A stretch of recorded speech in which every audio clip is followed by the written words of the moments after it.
And hello, fellow Toastmasters. Welcome to the meeting of online presenters of Virtual Toastmasters Club. I'm your Sergeant at Arms, Dr. Sunny, and today promises to be a colorful meeting. Yes, please note that to be a member of our club, you must be a current or former active member of Toastmasters International and have completed at least 6 Toastmasters official speeches. However, if you have substantial relevant presentation experience, we welcome you to apply for membership after demonstrating your abilities in a 2 to 3 minute speech delivered during one of our club meetings. All requests for membership are subject to approval by our club members. If you have not already done so, please change your panel to ensure that it displays your name and role. Hover over your video, right-click, and select Rename. Remember, please mute your microphone when you're not speaking. We have members and guests from many countries throughout the world. As a professional organization, we ask that you please be aware of language or word usage that may be considered colorful, too colorful, offensive, or otherwise insensitive due to cultural differences. Please note that we will be recording the meeting. Your video and audio contribution may be used for club marketing purposes. And now, please help me welcome to the virtual stage our club president, Marianne Grady. Welcome, Marianne. Well, thank you, Sunny. Nice to see everybody tonight for our colorful evening ahead.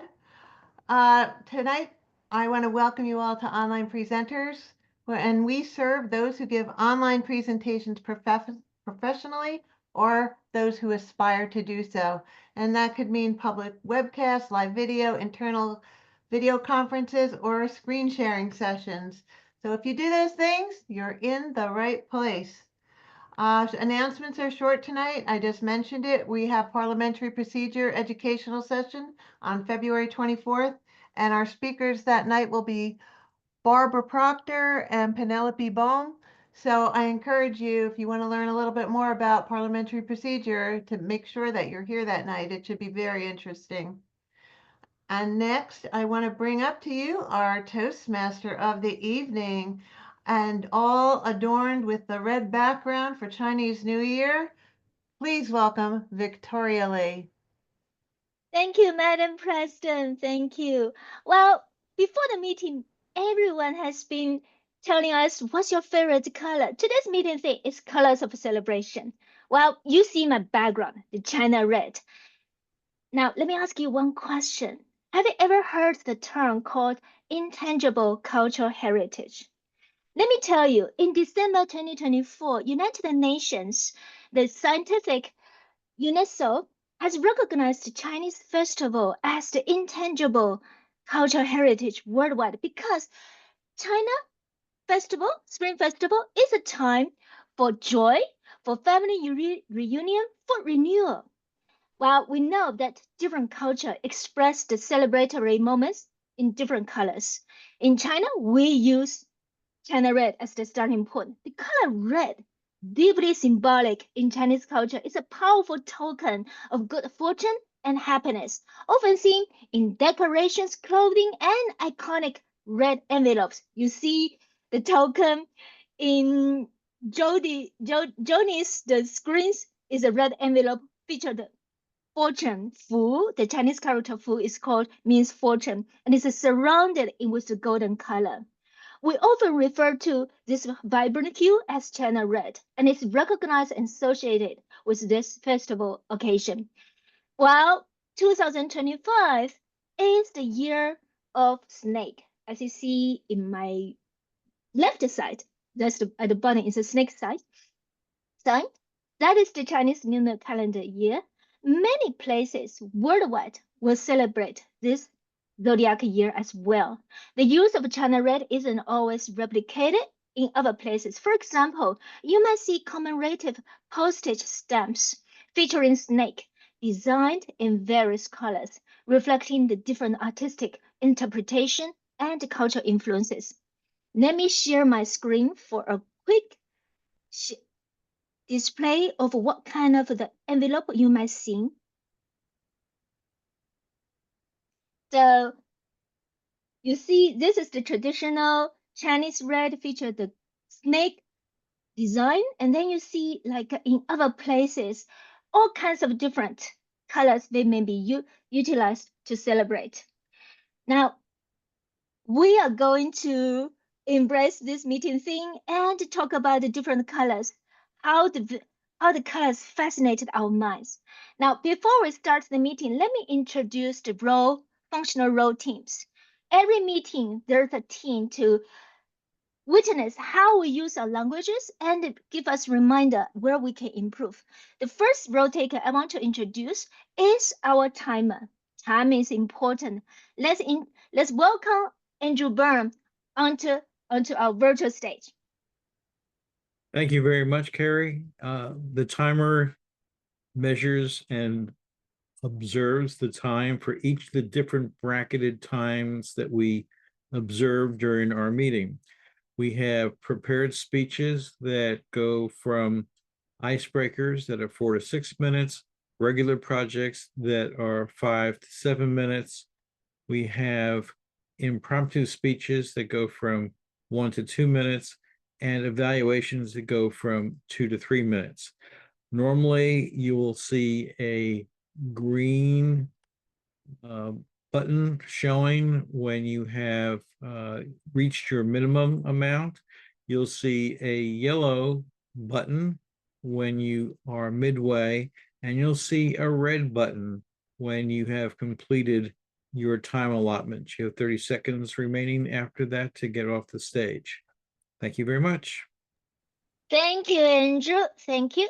The next role taker is someone who will pay attention to our aha, those filler words. Our counter is someone who likes the color of purple and black. He's based in Ohio. Let's warmly welcome our counter, Alison Blakeman, on the virtual stage. Thank you, Madam Toastmaster. Make sure I'm not on mute. Perfect.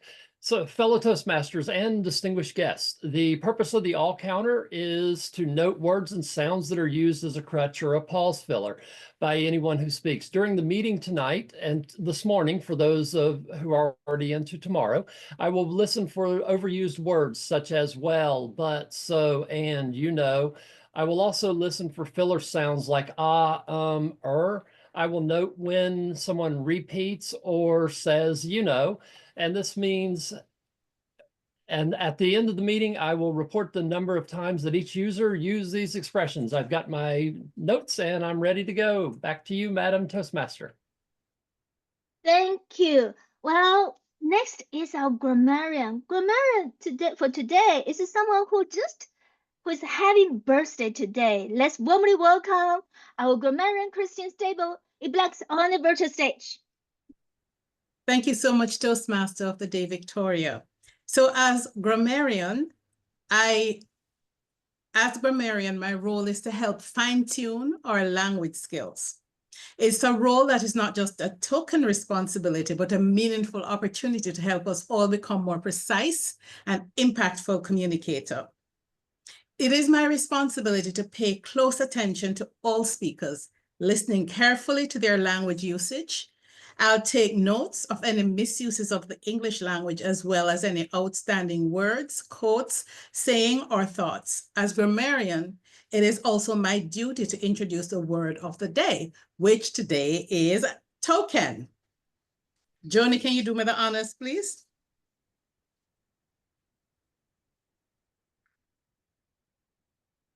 Okay, that screen, thank you so much. So a definition from the noun perspective is a thing serving as a visible or tangible representation of a fact, quality, feeling, etc. As an adjective, it is done for the sake of appearance or as a symbol of gesture. Used in a sentence as a noun, a token of good wishes, blessings, and symbols. Symbols in presence of the family and community. Used as an adjective, all the people who work there are women except for a few token men. And so speaking of token, I would like to express my appreciation to Joni for putting up that slide for me so that I can continue to speak.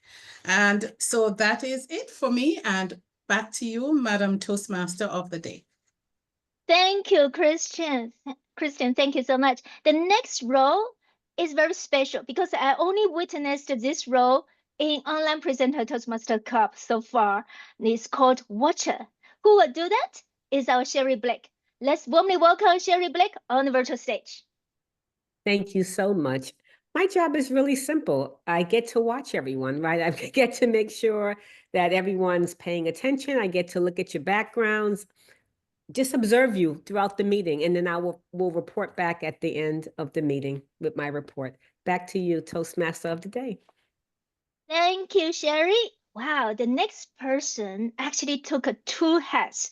He will do not only the voting, but also the chat monitoring. Who will do that is our David Carr. Now, let's warmly welcome David on the virtual stage. All right, thank you. Yeah, these two roles go together, at least the way I do it, because I will post a link in the chat box. You can click on that link to go in and vote. Now, at some future meeting, you might actually vote on this mobile app that I've been working on. See, I just voted for Abraham Lincoln as the best speaker in the demo club. I also just got it working on iOS. This is my iPad. That's actually our agenda on there.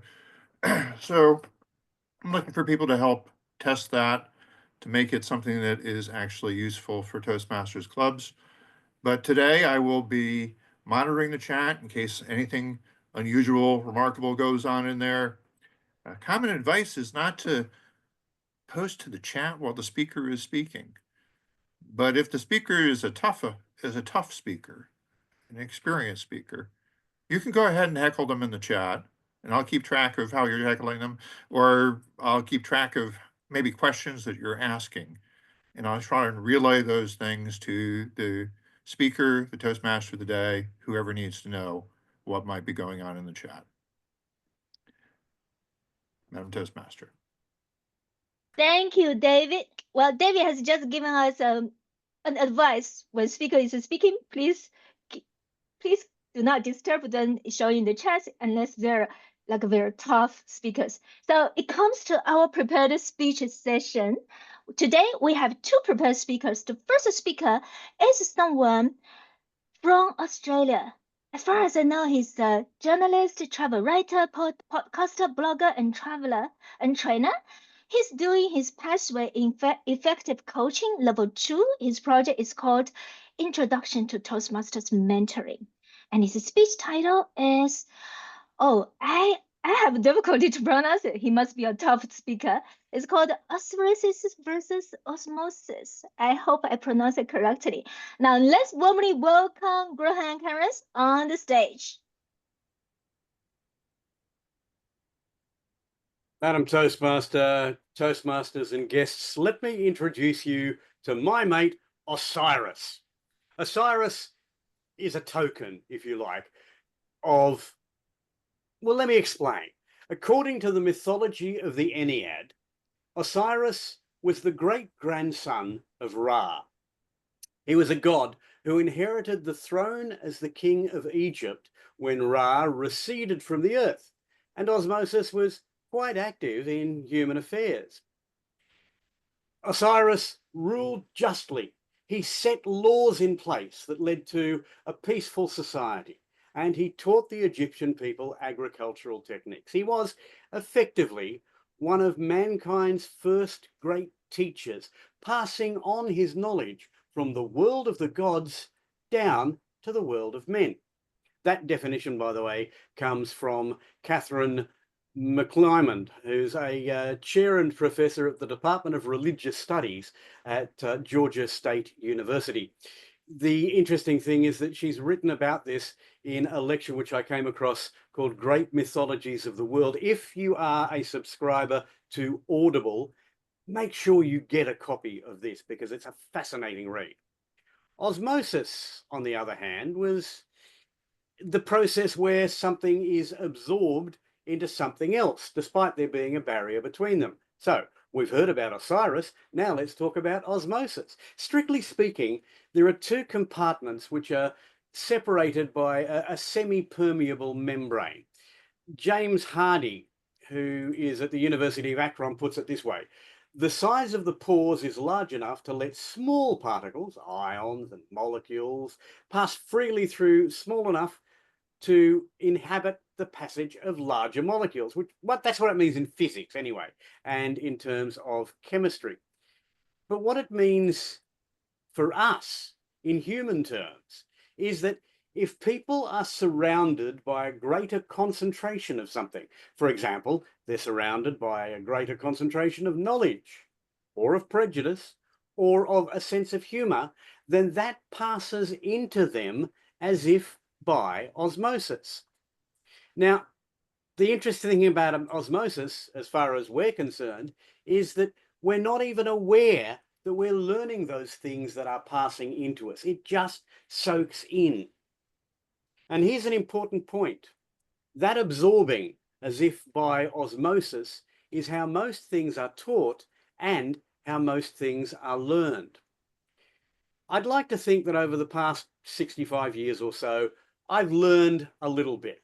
Some of it has been by Osiris, those figures who pass on knowledge and information to me in a formal training sense. But some of it, probably most of it, has been by osmosis, by mentors who taught me, for good or ill, simply by being whoever they are.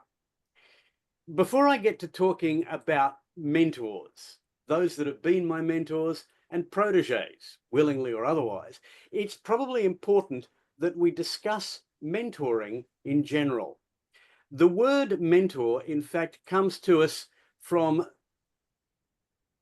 a person who was an advisor to Telemachus. He was the son of Odysseus in the Iliad and the Odyssey, and his advisor was called Mentor. But he was more than just a coach. He and the goddess Athena, who assumed his form in disguise on more than one occasion, advised Telemachus over a period of years and into a whole lot of aspects of his life. You see, the thing is that Odysseus was really a pretty crap dad. He knew he was going to be away from his son, Telemachus, for a lot of years, and he needed somebody to give him support. And so he appointed Mentor as, well, a mentor. Now, the thing about Mentor is that he was one of the first life coaches, and he was made famous in an 18th century book called The Adventures of Telemachus, the son of Ulysses, or Odysseus in the Greek version. Since then, the word mentor has meant a man or woman, but quite frankly, nearly always a man, who provides ongoing advice and support.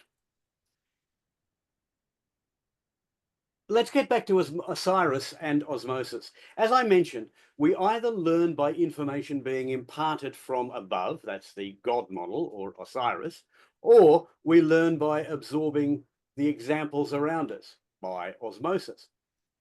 But we not only learn that way, we also teach that way, whether we mean to or not. Most of my career, I've been involved in education at a number of levels. I taught journalism for 20 years. And of course, I've taught public speaking, sometimes for money as a trainer, sometimes for love with Toastmasters. But the thing is, my thoughts on teaching can be summed up by the words of musician and comedian Tim Minchin. Please be a teacher. Even if you're not a teacher, be a teacher. Share your ideas. Rejoice in what you learn and spread it around. But be aware that you are a teacher now. If you doubt me, consider this. If you've got children, the most deep-seated lessons that they have learned came from you, whether you meant that or not. If you've got a supervisory role at work, what your colleagues learn from you may not be what you intend. For example, let's say you have a tendency to let things slide. You don't put off until tomorrow, you put it off until the absolute last moment. The snickering you may be able to hear in the background is from my wife. She's been observing this for many years. But the thing is, what lesson am I teaching by that attitude? What lesson are your family, your colleagues learning from you? As I say, it's almost certainly not the lesson that you want to deliver. Oh, you can go all Osiris, godlike if you like, and present information on how to manage time and how to be efficient. But unless you're prepared to actually change your observed behavior, then your message is going to be diluted or it's going to be ignored. Why?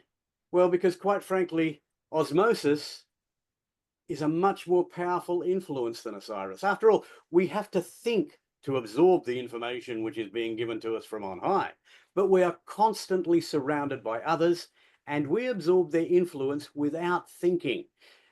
If you've got information that's worth sharing, then it is worth sharing. But next time you think about letting it slide, I'm just going to give the information and I'm going to talk the talk, but not walk the walk. Next time you do that, just remember, Osiris stopped teaching us eventually. He went back to heaven or wherever the Egyptian gods went. But the lessons which we teach by osmosis, those lessons are going to continue forever. Madam Toastmaster.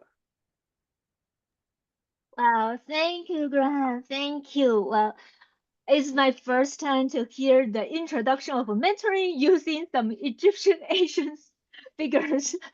But I got your message exactly. Thank you. We are surrounded by greater concentration, then we can improve better and better work to talk. Thank you. Now, next speaker is someone a Toastmaster since 2011. He's from Kazakhstan. He mentioned that for her speech is engaging humor. Pathway Level 1, Introduction to Vocal Variety and Body Language. Now, for timeless awareness, her speech will be a little bit specially extended for 10 to 12 minutes presentation. Her speech title is What's That Behind You? Now, let's warmly welcome Asil on the virtual stage.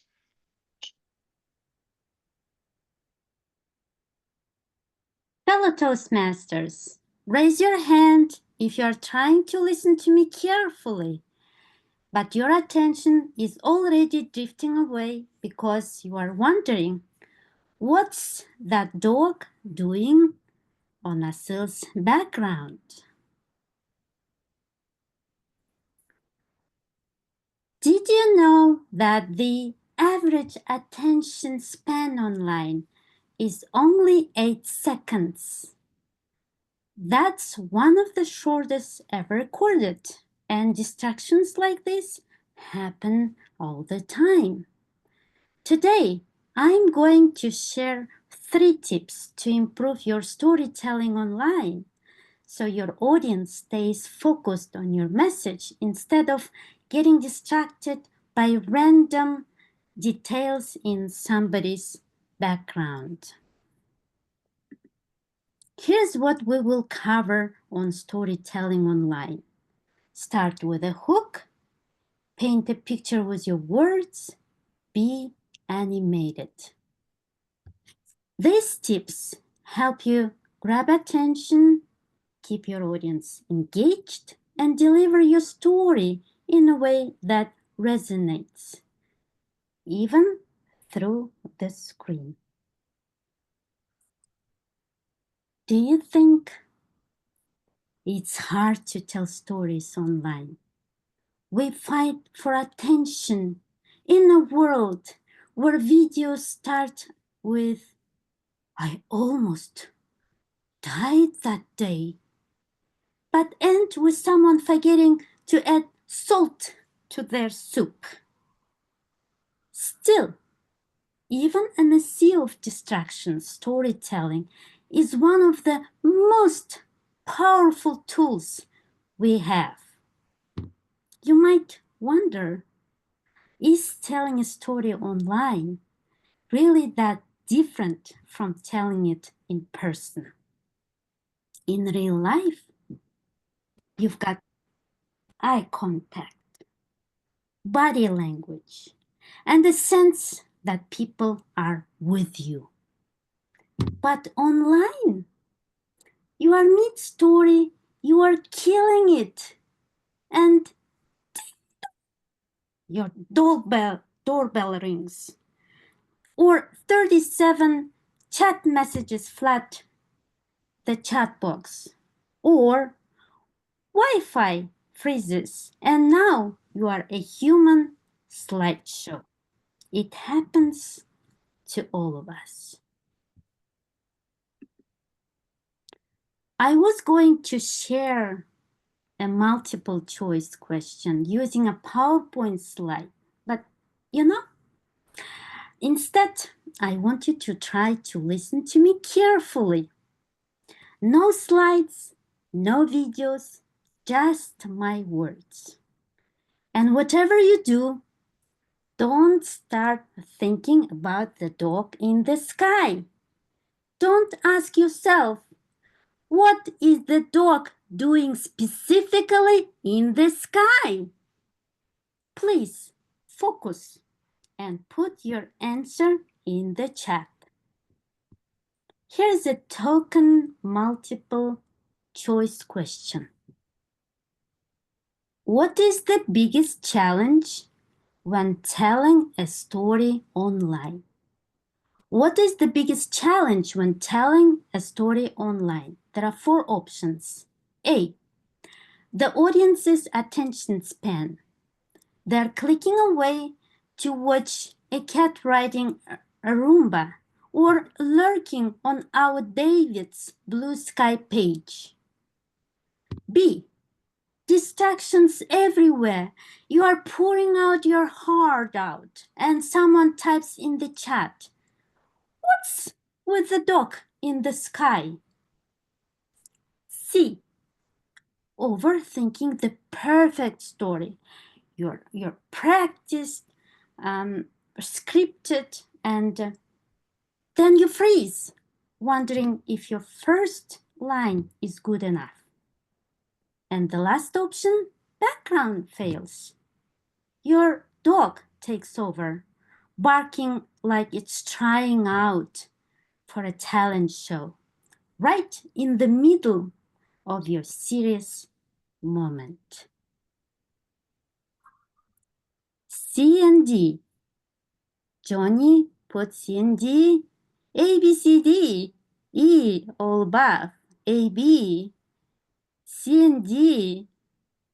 Great. Now I see that you are all easily distracted. Let's fix it. And the best way to do that, that's where our first tip comes in. Do you remember the first tip?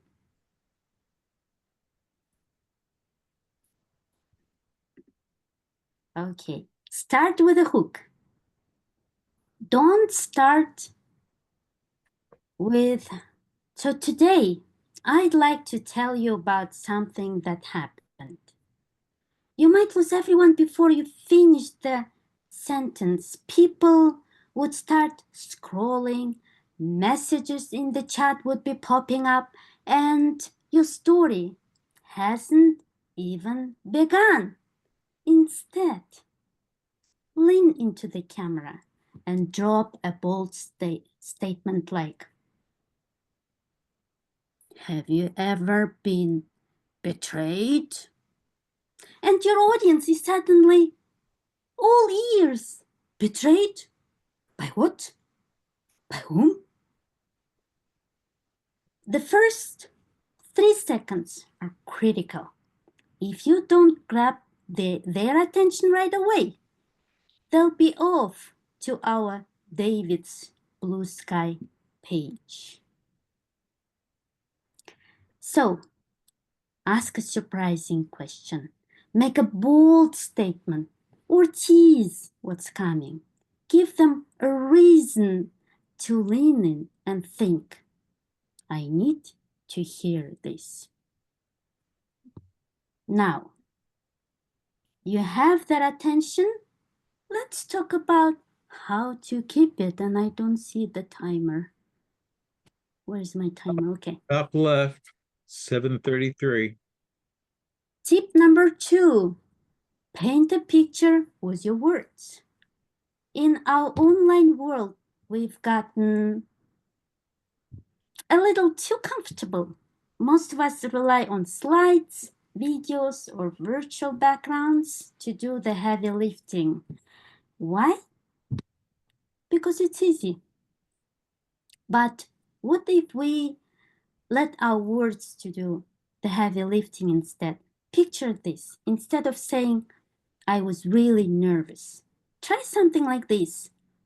My palms were slick with sweat, my heart pounding like a drum roll, and my knees wobbled like a newborn deer's.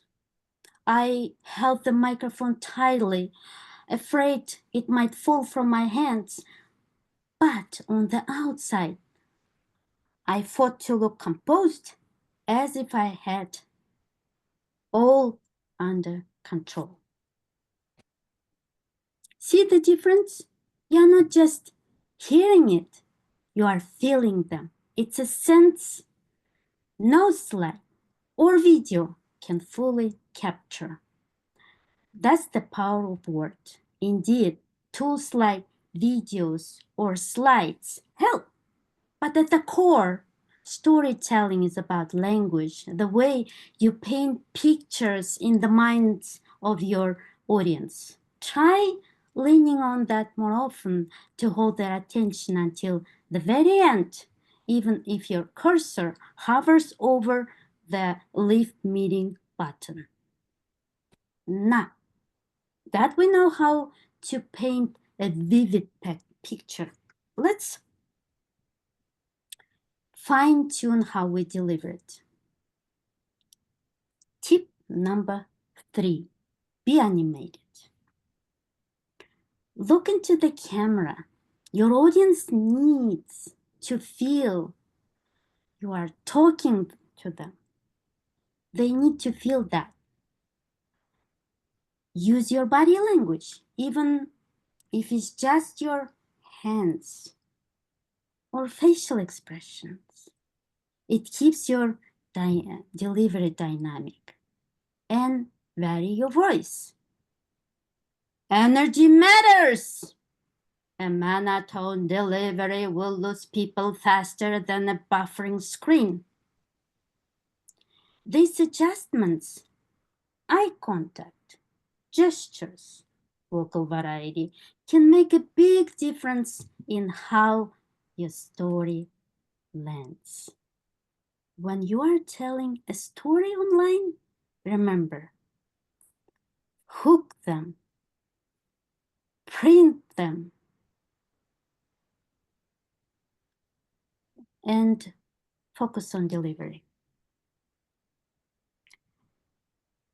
Captivating your audience by your story, that's what really matters. Because great stories connect even when someone interrupts to ask, hey, what's that behind you? Madam Toastmaster. Thank you, Asil. Thank you. What's behind you? Is a story with a hook, paint a picture, that be animated, and the dog is missing. Thank you so much for sharing. That's really really good advice for everyone to learn and practice storytelling.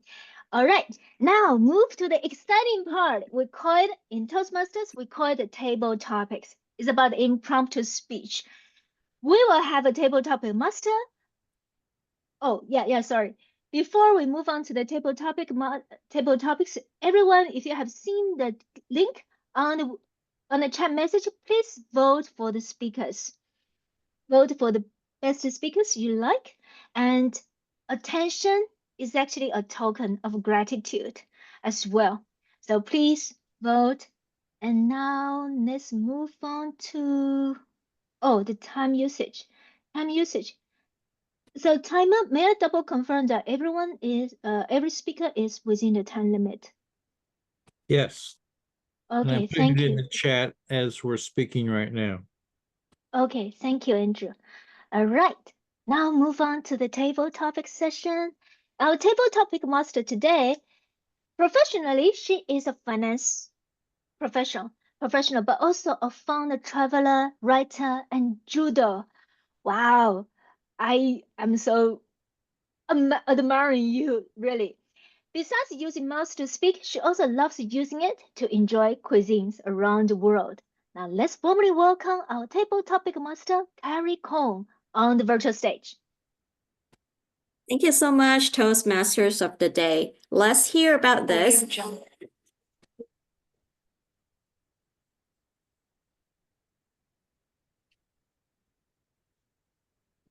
恭喜發財! Happy Lunar New Year, or you can say Happy Chinese New Year. So it's the year of snake, as you can see from my background. And then people may be wondering what it is. Why do we have so many different animals in our tradition? So I would like to introduce you more about our festival, especially celebrating mainly in the Asia area, especially in China, but also around the world with a lot of different people. And here I bring a lot of some new introductions and elements about our festival, Lunar New Year, or you can call it Chinese New Year. But also I will challenge your brain because you might not know what's going on over there. So definitely use your creative brain to bring out all those table topics. And I'm really looking forward to your speeches today. Let me quickly share my screen.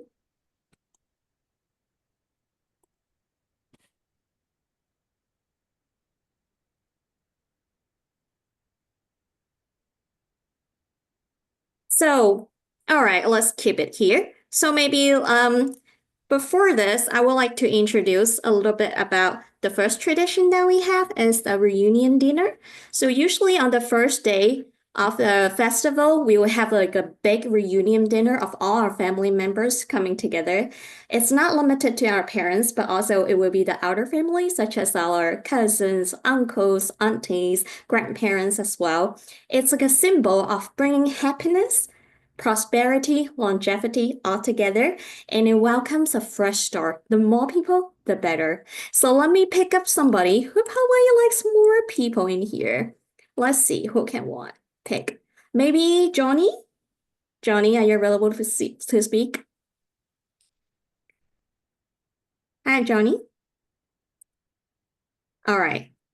What about let's welcome our guest, Joe. Joe, are you available to speak for this first topic? Yeah, sure. Happy to take a step. Sure, let's see this. Reunion dinner.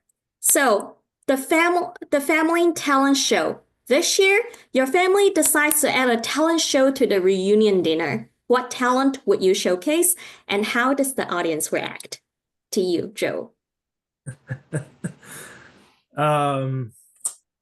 Interesting question.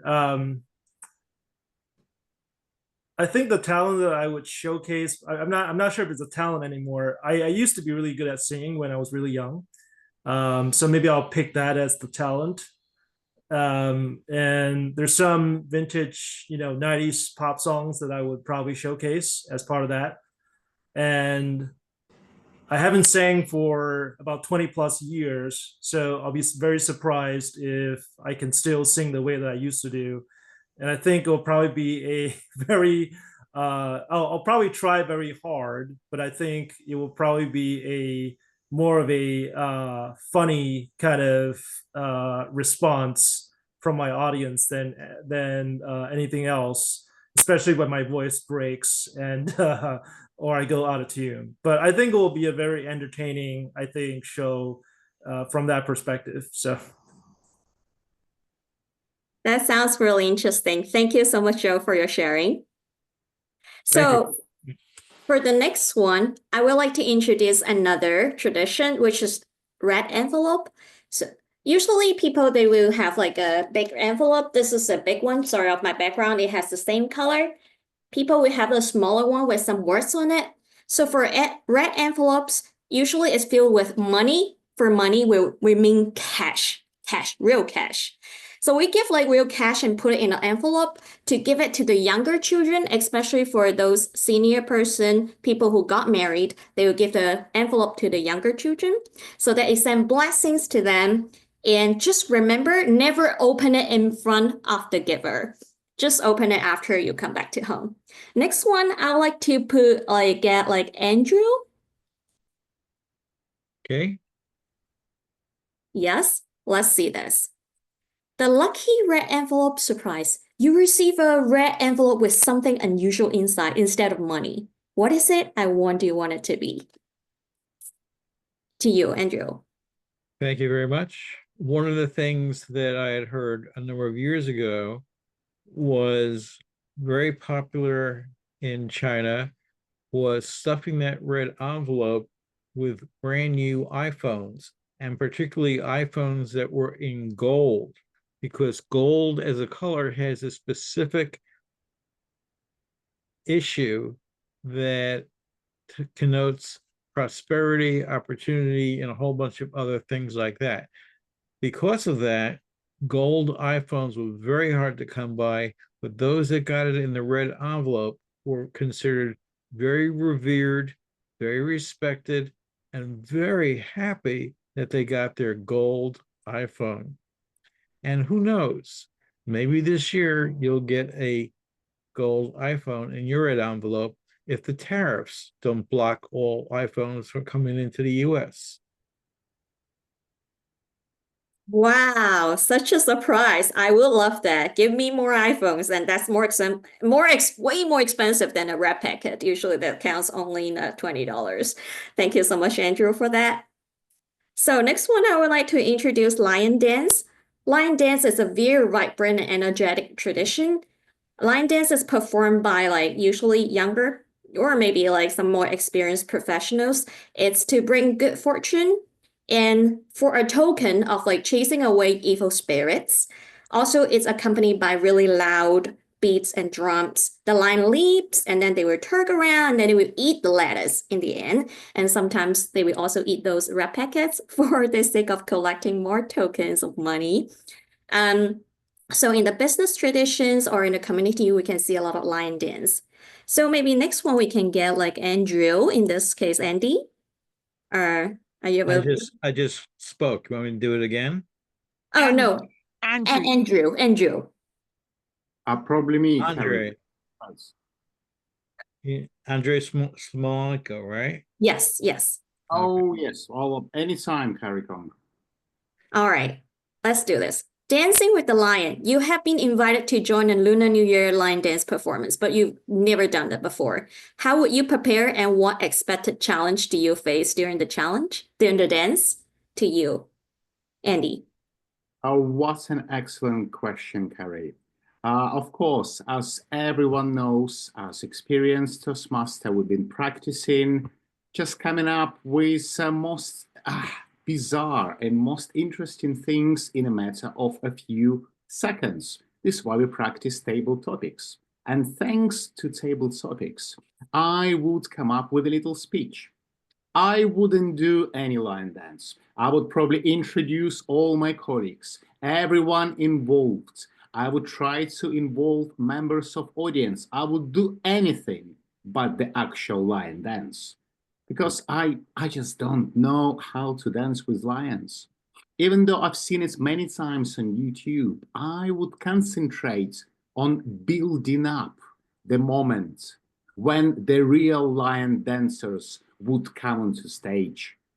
And I have a feeling that I would get some applause, I would get some appreciation that I did not spoil the dance. I show my respect to the Chinese culture, and I try to involve the audience. Perhaps I could use the lion dance as a little promotion for our club or Toastmasters in general, just demonstrating, look, even if you're caught off guard, asked to dance a traditional Chinese lion dance and you have no idea how to do it, you can still find the way out of that little token of a predicament. So this is what I would do, Carrie Kong. Back to you. Thank you so much, Andrew. Like that. Okay, so you're sort of in between. You would like to promote culture, you like to dance, but probably we'll see how things go. And maybe one day you really be the real dancer over there. But I really appreciate that you promote our culture and promote Toastmasters. Next one, I can see our guest. Do we have Kai here? Yes, I'm here. Are you available to give a speech or Yeah, sure. Sure. So next one, I would like to introduce the 12 zodiac animals. For each lunar new year, it's associated with 12 zodiac animals cycling each year. For each animal, it represents a personality. You might look at your year of birth, then you will figure out what's your zodiac sign of the animal. For each animal, they have different talents and tricks. Let's see these pictures over here. We have 12 animals over here, and we have like rabbit, rat, pig, and snake, rooster, duck, dragon, horse, tiger, goat, ox, and monkey. And sorry, the questions is here being reviewed. If you could replace one of the Chinese zodiac animal with a new creature, what would it be and why? So to you right now. Oh, I need to replace one and add in another. Yes. Feel free. Or just like give a new one, new animal of your choice.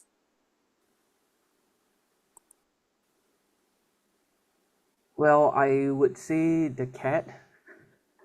Well, because I've long heard of this tradition whereby the cat was also trying to run into this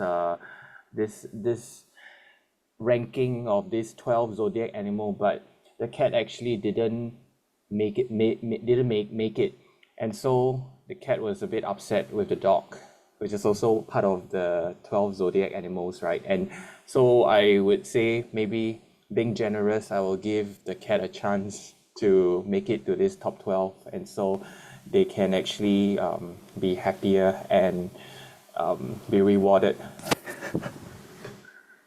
Yeah. That's such a good choice. Thank you so much, Kai. So Toastmaster Day, do we have like time for one or two more questions? Yes, I think so. Sure. Maximum 2 more. Yep. Okay, that's good. Next one, Jay, are you available to speak? Our guest. Yes, I am. Good. Sure. Next one, I would like to introduce lanterns. Lanterns is a glowing symbol of hope and reunion. Lanterns, it will light up in the final light day of the Lunar New Year of the celebration. Some people will put it in the water. Some people will fly it to the sky. It carry in parades or display at home. You can put it anywhere you like. It's of like a very good decoration. People put it because it symbols bright and prosperity. Let's see this. So for lantern, a lantern with a message. During the Lantern Festival and during the Chinese New Year or Lunar New Year, you write a message on the sky lantern before releasing it to the night. What would it say, and what would you hope? Who would you want it to see it? To you, Jay. Yeah, sure. I would definitely talk about humanity and empathy during lantern decorations because I would say these days I could actually see this world has become very negative and people have become very selfish. And celebrations is all about bringing people together, isn't it? So I think it's really good to talk about humanity and the love, care, and affection that we can spread to the world, that we can spread to the human beings. I mean, to the fellow human beings, not only to the fellow human beings, to the other creature as well. So celebrate in a way that you will not hurt any other's feelings as well, because celebration doesn't mean that you have to celebrate in a way that will hurt other country people or that will hurt others as well. So celebration should be in a way that will uplift others and that will help others uh, to be a part of the celebration. So I think in a letter I would write about the humanity and the inclusivity. I would say, no matter where you come from, whether you come from China, whether you come from America, whether you come from India, that doesn't matter. That doesn't matter at all. We all are one and the same, and we all are under the same roof, and we all have the privilege to enjoy irrespective of any culture, irrespective of any celebrations. So no matter where you come from, who you are, if you are a human, if you're just a human, that is more than enough to celebrate any celebration that we have in this world, no matter where you come from. It's all matter how you celebrate together and give importance to inclusivity. So thank you so much, and back to you, ma'am. Thank you so much, Jay. It's such a sweet message and it's very thoughtful. And also, I feel like your heart is fully speaking to it. I really want it to be putting into the lantern and sent to the sky so everyone can see it in the world. We have our last table topics, and I would like to introduce the last thing, firecrackers. Firecrackers is a little bit different from fireworks. Nowadays, we can only see fireworks because it's more common and everyone can see it from the sky and the show. But firecrackers is something that's actually more to the Chinese tradition. It's actually banned in a lot of the villages, in a lot of the situations and places because it's a little bit dangerous. But speaking of that, firecrackers, they're meant to scare away evil spirits and bad luck of the year. It also has the monster. The monster is called Niang. So we fear him away from those noises and those colored red so people can set off the firecrackers, often putting in front of their house and the door so that they can scare away the evil spirits. Let's see this. So who are we going to pick? Dr. Sunny, are you available? Dr. Sunny, are you available? Okay. Dr. Sunny, chasing away evil spirits. Firecrackers are set to scare away bad luck. If you would need to banish one bad habit or negative energy from your life last year, what would it be and why?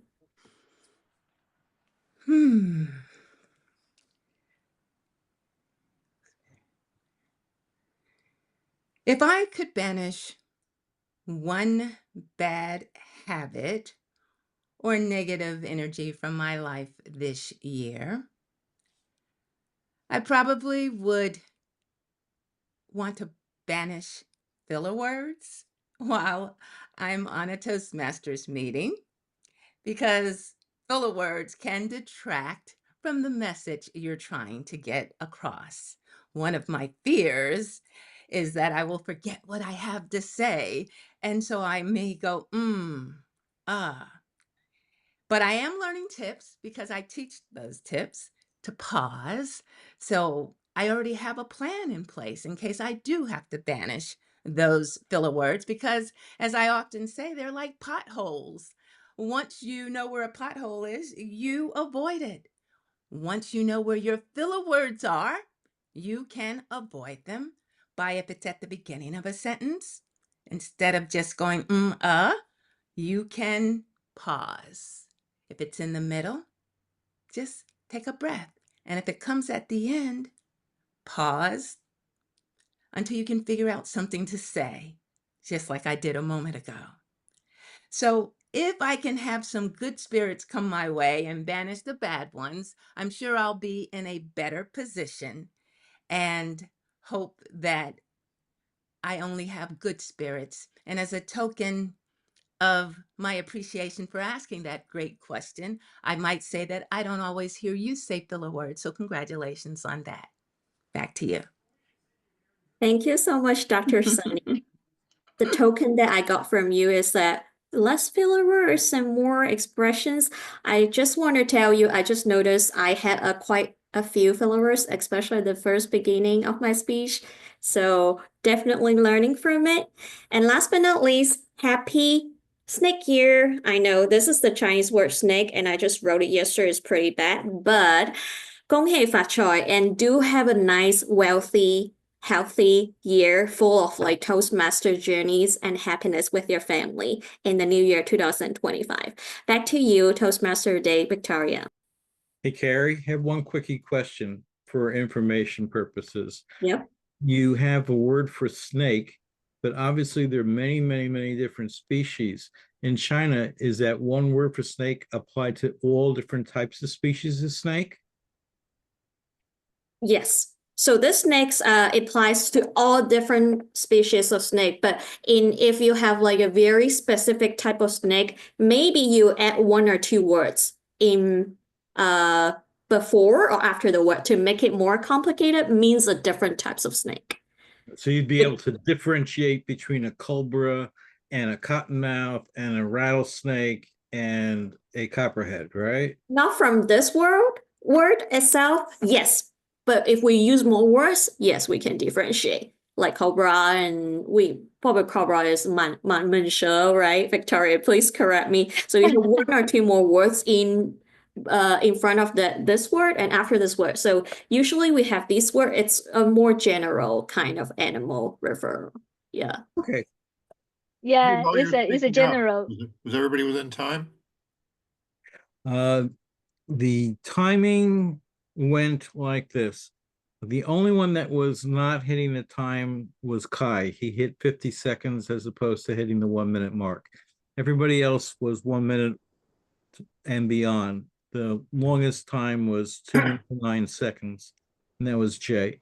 So everyone Why don't- else Why don't we may. give it to Kai, because I think the timer was not actually visible on screen. It does help if you use the raise hand function, Andy. If you that's one thing that forces you to the first square, because not just because you see it on yourself as number one on your screen doesn't mean everybody else sees that. But even I'm looking at my screen now with a raised hand. I don't go all the way to the left. Carrie is there. It shows up for me, but anyways, it's a little uncertainty in how tech works sometimes. Anyway. Okay. Yeah, I see time. I see Andrew's window at the top, the first in the gallery view. Yep. All right. So everybody will see a voting link in the chat window. Please go ahead and vote for the best table topic speaker in your mind. And big thank you to our table topic master, Carrie Kong. I learned a lot as well. Some of the traditions I knew I did not experience by myself as either. So next session comes to evaluation. We have heard people talk about the prepared speech, table topics, and we have a team like the chat monitor, watcher to witness how we use our languages. The evaluation is a core to Toastmasters education program as well. So who will lead this evaluation session? It will be our general evaluator. She is the current Vice President Education of Online Presenters Club.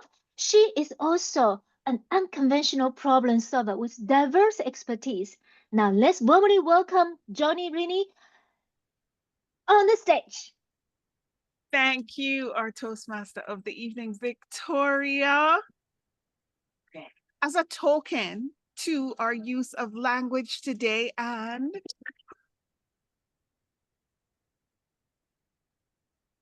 remember before when we said pay no attention to the dog? Well, guess what? It's even worse when you actually have a cat, because the dog will stay behind you, but the cat will hit off the camera. My apologies, everyone, for that. So as a token to our use of grammar and to how well we spoke and were understood, we're going to start off by having our evaluators come through, and remember to give a token and a nod to the word so that the grammarian gets it in. We'll start with our first speech evaluator. That would be Toastmaster Marianne Grady for Distinguished Toastmaster Grand Canvas. Well, good evening, my friends.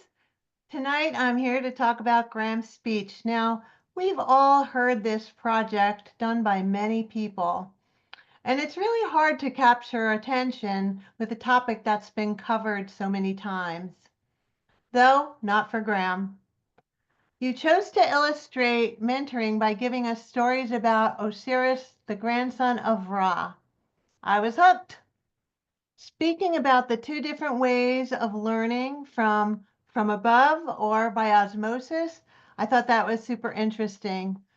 Your technical example, the slide that you used about osmosis, it was a little bit lost on me. So I thought you were going down a bad path for a moment.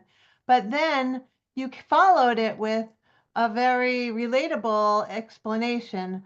And I knew what you were talking about at that point because it was easily understood. My only suggestion for you was to talk about mentoring earlier because you waited a while before you really spoke about mentoring, and the speech was about mentoring. So I thought it deserved a little more upfront, not a whole lot, but just structurally. Let's see. I did like that you used the analogy of mentoring, and that was like the first life coach there. I thought that was pretty interesting.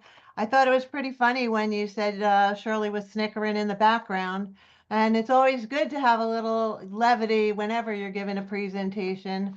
But finally, your call to action at the end was really very impactful. You talked about everyone be a teacher. And I think that is a wonderful way for people to impart their knowledge on everyone. And it's not just the teaching from above, but by their example. So I thought it was a very powerful speech. Well done. And thank you for that. I will go back to you, Madam General Evaluator.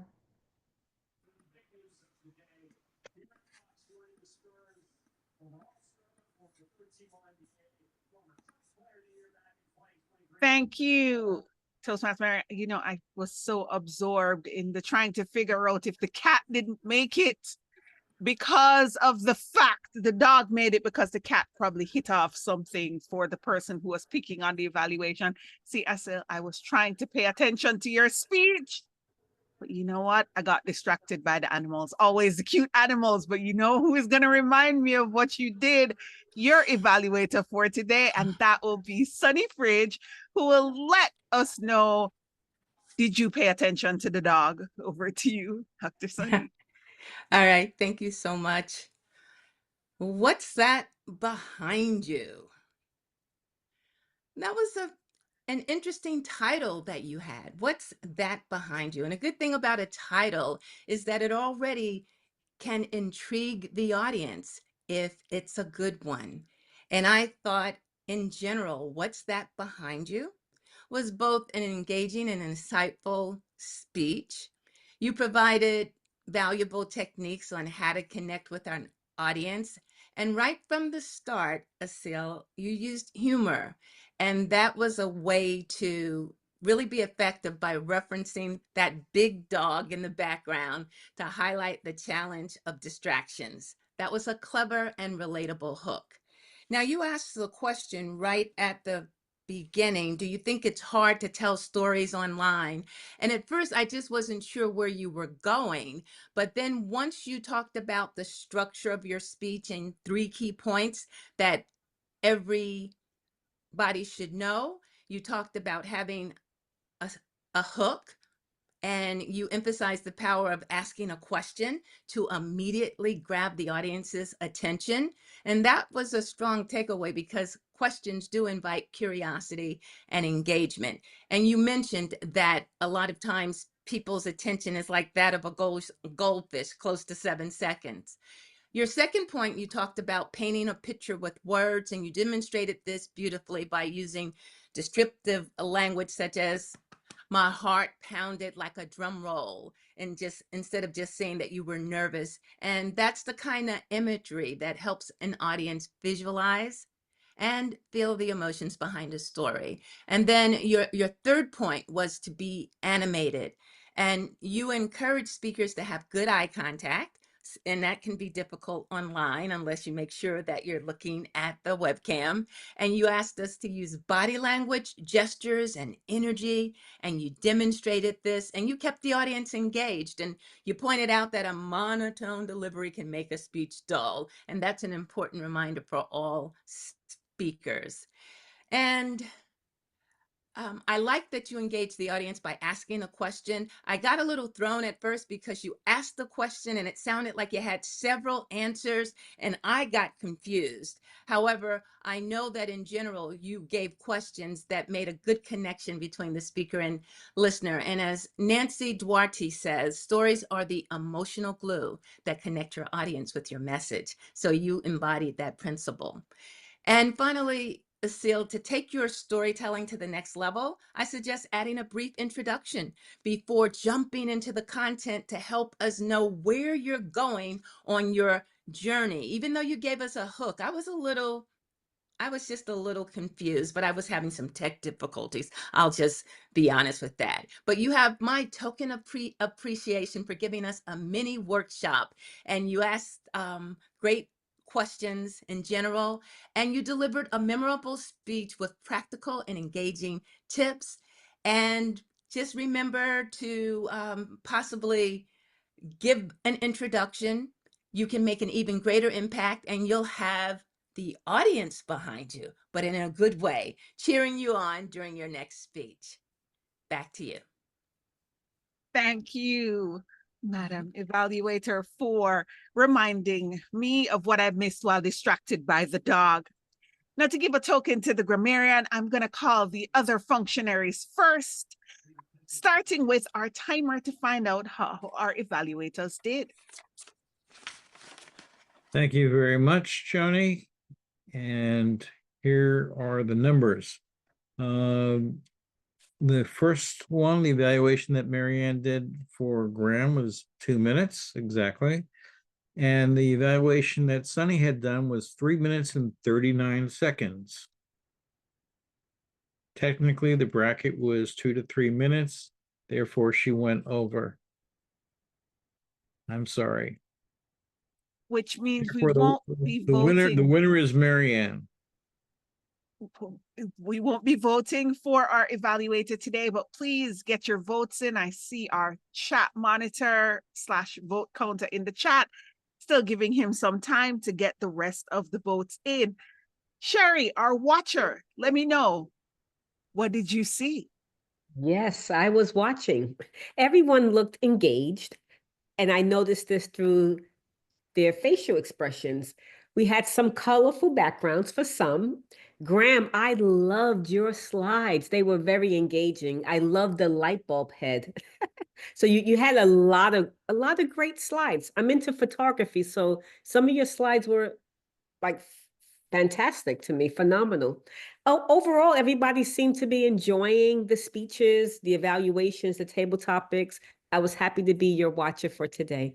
Back to you, General Evaluator. Thank you, Madam Watcher, for what you saw. Our next person that I'll be calling is going to be called in the chat monitor, not vote counter. But David, tell me, how did the chat go? The chat was reasonably lively, mostly praise for the speakers. A lot of people were quite engaged with Asil's presentation and also with the table topics, which were very well done and got people talking about Chinese zodiac symbols and such. So fun stuff. Our last functionary for today, David, I'm saving you for last. I'm giving you time to get the votes all in for the vote counter section. But our last is our grammarian. How many tokens of appreciation did we drop towards the word of the day, Toastmaster Christie? Thank you so much, General Evaluator. Not many. A lot of the speakers did not drop many. We had 3, 4, 5, 6, 7, 8. But then again, I was so engaged in some of the presentation that I may have missed a token or two. But I also want to say that the overall use of language was strong. And I was particularly impressed by the imageries that were generated by the speakers. They were very vivid. I loved Graham's speech, and like you, Watcher, I absolutely loved the graphics that he had using with his speech. I was very engaged, and I love the connection in how he used the language to connect the past to the present. That was very strong for me, very informative and engaging. I absolutely love the table topic talk this evening. You did a fantastic job, table topic master Victoria, and the language as well in how you communicated and then engaged and got us immersed in the Chinese New Year practices. That was great. Additionally, I noticed that many of the speakers kept their sentences well structured. There was a minimal use of filler words, making their speeches very fluid and impactful. Back to you, general evaluator? Listen, blame the cat. I blame my cat. I blame my cat. I blame my cat. I blame my cat for this because you see, the time that the camera was down was when I was supposed to call the R counter. So this one goes out to my kitty for hitting over the camera. But Allison, how did we do? Everyone did extremely well tonight. If there was a jar of tokens to pass out for using filler words, the jar would pretty much be full. If I would have gone before Christine, she would have escaped using a filler word, so I'm not going to hold that. Something that I really loved was how Dr. Sunny incorporated into her table topics answer how to use or not using filler words. For our guests, don't worry, I won't pick on you, but I do highly recommend, if you can watch the replay of the video, listen to what Dr. Sunny talked about. It is very important to pause when you speak so that you don't catch yourself using a lot of filler words. Everyone did a wonderful job tonight. You made my life easy. There was only a few ticks on the sheet. So thank you. Back to you, Madam General Evaluator. Thank you for that, our all counter. Now, we usually say, and I'm going to say it in Jamaica because we're sharing culture, call name. Always when you're an all counter or any kind of evaluator, don't worry, I'll translate. Make sure that you call the name. It's important that we know what we did so that we can improve for future reference. But I know here at Online Presenters, as Jim would say, he's not here today, so I'll fill in. I know we speak good. Overall, this was an exceptional meeting. Now, I love finding out about other cultures, and I'm going to ask Carrie to unmute so she can say Happy New Year so I can repeat it to her the way she said it, because I've forgotten. Do you want to say it in Cantonese or do you want to say Mandarin? Mandarin. Mandarin. There you go. Okay. So there you it's go. 新年快乐. 新年快乐. Okay, I repeat. 新年快乐. 新年快乐. Yes, that's good. This is the important part about having an online club where we get to experience the culture from everywhere. Our Toastmaster of the evening made it such a special time with starting out to introduce us to the year of the snake and explained to us exactly how the Chinese New Year worked.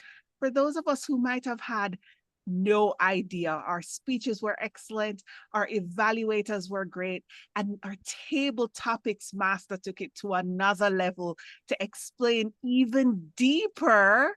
I remember when I asked her if she'd be willing to do it, she said, but most people won't know. And I said, how about a hypothetical? And I had no idea that you would take it to the level where I know all of us, because I could tell from the chat, have learned so much about Chinese New Year.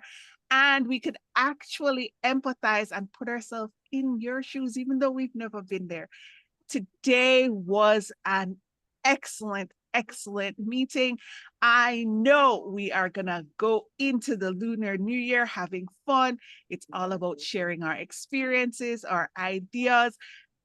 Victoria, it's your first time being Toastmaster of the day. I know you're a Toastmaster, but it's your first time here. So everybody, we're gonna unmute and give her a rousing round of applause, because not only is it her first time, but she's introducing a brand new topic.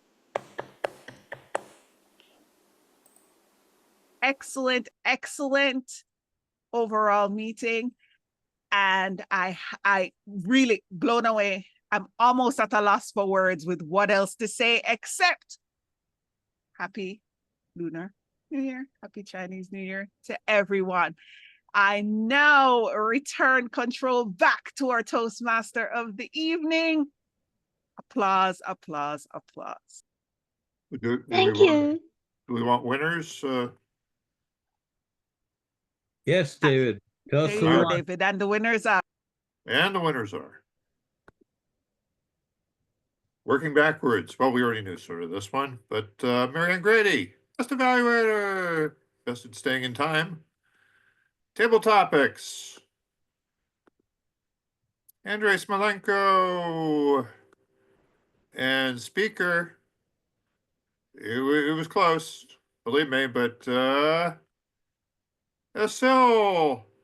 She was already on the slide from last week, but that's great. Wonderful. Estelle, really enjoyed it. Enjoyed everything. I enjoyed you too, Graham. Don't feel underappreciated, but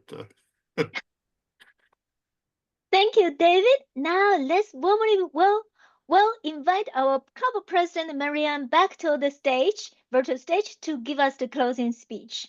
Marianne, stage is yours. Well, Victoria, well done. You were amazing and so enthusiastic and energetic. I said you really brought a lot of life to the role. So thank you for that. And I wanted to, because you are still considered a guest at this point, so I'd like to have you tell us what you thought about tonight's meeting from your perspective. Thank you so much, Marianne. This is my first time to serve as the Toastmaster of the day for online presenters. I really love it.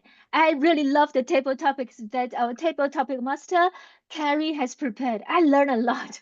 In fact, if you ask me the question, how do I prepare for the lion dance? I may think about, okay, I need to go for a master to ask the master to teach me about the lion dance. It's a very creative topics.